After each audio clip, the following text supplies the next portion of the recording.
破壊神襲来、新たなる戦いの幕開け。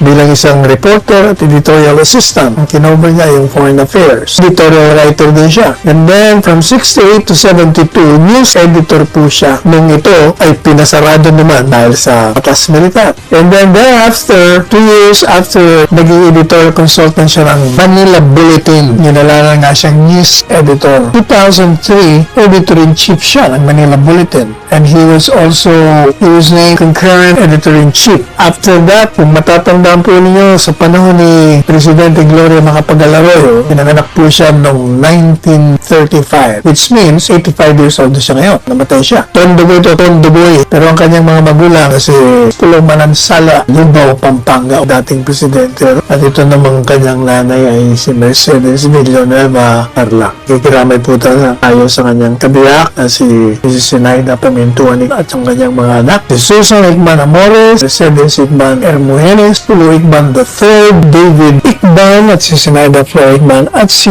Michael. So that's another passing of the torch. Generasyon niya. Ito yung mga magagaling. At ito yung tipong pag nagre-report, reporting lang, walang komentaryo. Hindi kagaya ngayon. Pinasamahan ng mga pahaging, mga binabago yung mga istorya, iba ang headline, iba yung storya sa loob. Usually yung headline nila pang intriga. Sayang at wala na si The Late Nicolado. Share mo na abutin nyo rito. Anyway, darasal po natin, kaibigan niya, mga naniniwala sa isang malayang pagpapayag na pagdasal po natin, panalangin natin ang kapayapaan ng kanyang kaluluwa. Meanwhile, meron na namang tinamaan itong COVID-19. Kausap natin kagabi, tinawagan natin. Si Defense Secretary Delfin Lorenzana tested positive noong, I think nakuha niya ito the day before yesterday. Martes, siya ang pinaka-latest. Tatandaan niyo, dami ng cabinet officials na tinamaan. Sino ba? Si Don Lopez, nakakadalawa na. Si Secretary Anyong, ang DILG, tinamaan din niya. Kung di tayo nagkakamali, pati si Secretary Buenes, atlo na. Sino pa? Si イルス様やっぱめちゃくちゃ強いな。あれはもう一人のオラとヒュー。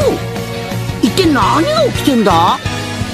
次回スーパードラゴンボールヒーローズヒューの計画、恐るべき宇宙樹の脅威、絶対見てくれよな。 Para sa GMA Integrated News, June Generasyon nakatutok 24 oras.